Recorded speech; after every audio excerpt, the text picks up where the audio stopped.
Biz ümumiyyətlə siyasətçi olaraq hansısa bir siyasi xadimin həbsdə olmasının tərəfdarı deyilik və hansısa bir repressiya yaxud da təzyiq formalarının siyasətdən kənar tətbiq olunmasını da əleyhinəyik. Amma bir şeylər sizə diqqətə gətirim ki, bu gün Azərbaycanda faktiki olaraq demokratiya uğrunda mübarizə aparan bir müxalifət anlayışını isbat eləməyin özü bir problemdir, çətindir. Məsələn, mən sizə bir nümunə deyəcəyəm. Bizə qarşı terror aktı olanda birinci açıqlama indi Milli Şuranın sədri olan Cəmil Həsənlidən gəldi və dərhal bildirdi ki, bu dövlət tərəfindən təşkil olunmuş terror hadisəsidir. Və dərhal da qonşu ölkənin saytları bu ifadədən istifadə elədilər. Demək istədiyim odur ki, yəni hadisə təbii ki, mənə sevməyə bilərsən, qəbul eləməyə bilərsən, amma baş vermiş bir hadisəyə münasibətin özü demokratik təfəkkürün olmamasını göstərən əsas istiqamətlərdən biridir. Və bu gün də bu mübarizə hansısa formada hakimiyyət tərəfindən müəyyən dərəcədə məhdudlaşdırılırsa, bunun da səbəblərini biz özümüzün tarixi, yaxın tariximizdə axtarmalıyıq. Bizim tariximizdə bir xalq hərəkatı böyük bir fenomen idi. Amma xalq hərəkatının yekunu nə idi? Müstəqil dövlət qurmaq. Biz müstəqil dövlət qurandan sonra da Allah Taala bizə həm də bu neməti bəxş elədi ki, hakimiyyətdə bu dövlətin quruculuğunu həyata keçirmək. Pənah bəy də, mən də, başqaları da burada iştirak elədilər. Amma birdən-birə məlum oldu ki, həm xarici təzyiq vasitəsilə, həm də özümüzün müəyyən qabiliyyətsizliyimiz səbəbindən, səriştəsliyimiz səbəbindən biz hakimiyyəti qoruyub saxlaya bilmədik.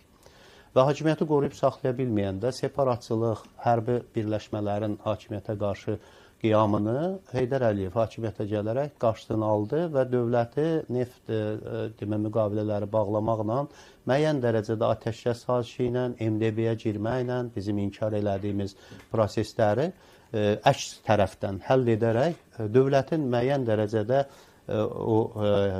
dağılmasının qarşısını aldı. Bu bir reallıqdır. Və bu dövlət olandan sonra ikinci hədəfimiz nə idi? İkinci hədəfimiz Qarabağın işğaldan azad olunması idi.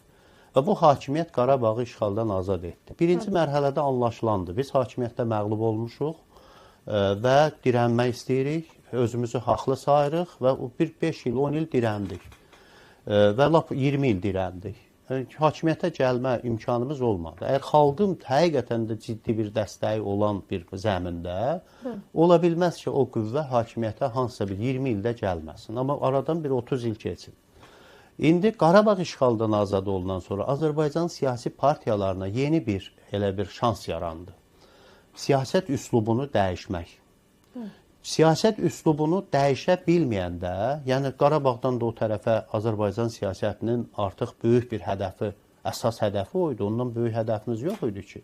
Torpaq işğaldadısa, onsuz hamının böyük bir faciə və problem yaşadığını bir göstəricisidir.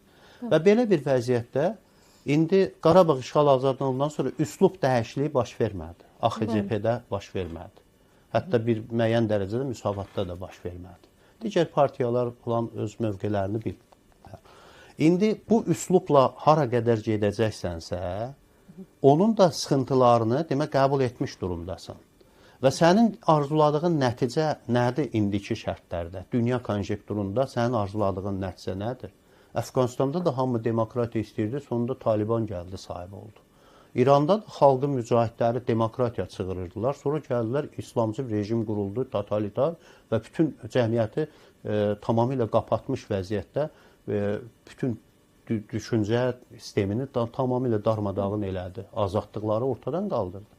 Demək istədiyim odur ki, biz bu dövlətin azadlığın dozasını və azadlığın hədəflərini doğru təyin eləməyəndə, dövlət də özünün resurslarından istifadə edib, deyir ki, mənim müəyyən indiki hakimiyyət deyir, mənim növbəti hədəfim var. Növbəti hədəfim Zəngəzur dəhlizinin açılmasıdır.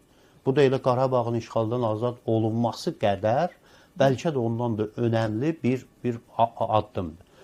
İndi biz siyasətçilər olaraq hansı hədəfin yanında durmalıyıq? Dövlətin hansısa formada zəifləməsi hədəfinin, başa düşdüm korrupsiya, başa düşdüm, rüşvətxorluq, müəyyən deyək ki, negativ hallar, büdcə yeyintiləri falan, hər şey var. Amma əsas dünyanın bu günləri bizim üzərimizdə baskısı əsas nədən formalaşır? Rusiyanın Ukraynanı açıq işğal eləməsi bizim də bu riski yaşamamızı proqnozlaşdırmağa əsas verir. Əsas verir də. Yəni bu nədir? Qazaxıstan da qorxu içindədir. Başqaları da ona görə də gedib Amerikada müqaviləni imzalayırıq ki, heç olmasa bu hansısa bir proses olanda onun qarşısında dura biləcək başqa bir müttəfiqimiz olsun. Rusiya ilə də müttəfiqlik bağlayırıq. İndi bizim köhnə cəbhəçi təfəkkürümüzə görə bu müqaviləni bağlamaq doğru deyil.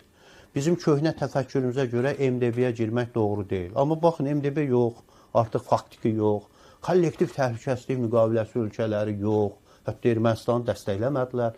Demək istədiyim odur ki, siyasi reallıqları anlamayan qüvvələr müəyyən dərəcədə artıq sonda deformasiya uğramağa məhkumdurlar. Ya transformasiya olunub yeni dövrə, eyni zamanda bizim tariximizdə nədir? Çar Rusiyası Azərbaycanı işğal eləyəndə müqavimət göstərən tərəfi biz hamısını qəhrəman sayırıq.